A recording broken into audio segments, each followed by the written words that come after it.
Hi everyone, I'm excited to announce that I have 3 speaking gigs booked in October and my speaking career is off and running. And so if you know of any business organization looking for a speaker, please let me know. I may be a good fit for them too. And I want to thank everyone too for the feedback, both in person and online, on watching my videos. I know a lot of y'all have enjoyed hearing some of my war stories of various situations over the years in practicing real estate, and I have so much to share. I'm working on writing a book right now.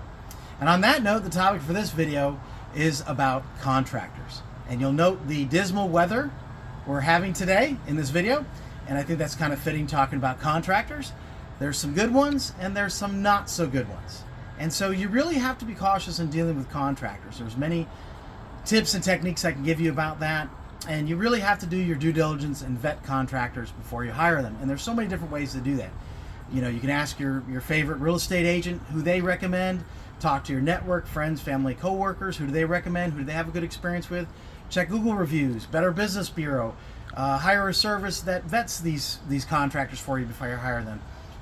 You can go to their job site. You can look at pictures of past jobs. You can check out online houses that they've remodeled and sold. There's so many different things you can do to check things out. Talk to current clients. I can go on and on.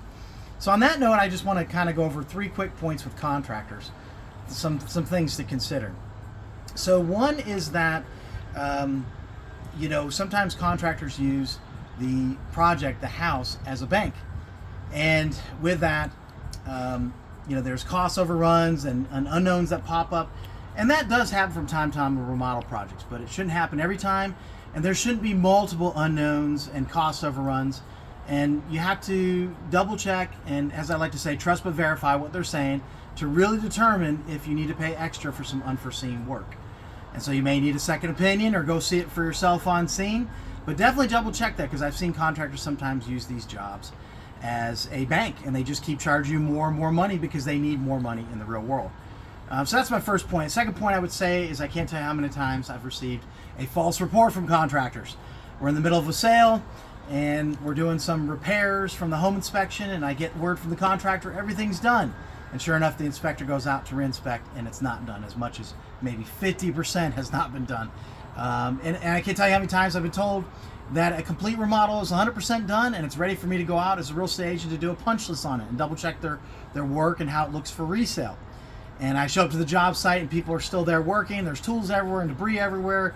And I can't even see the job site to even critique it or say it's a good or bad job. So clearly many false reports. So again, trust but verify.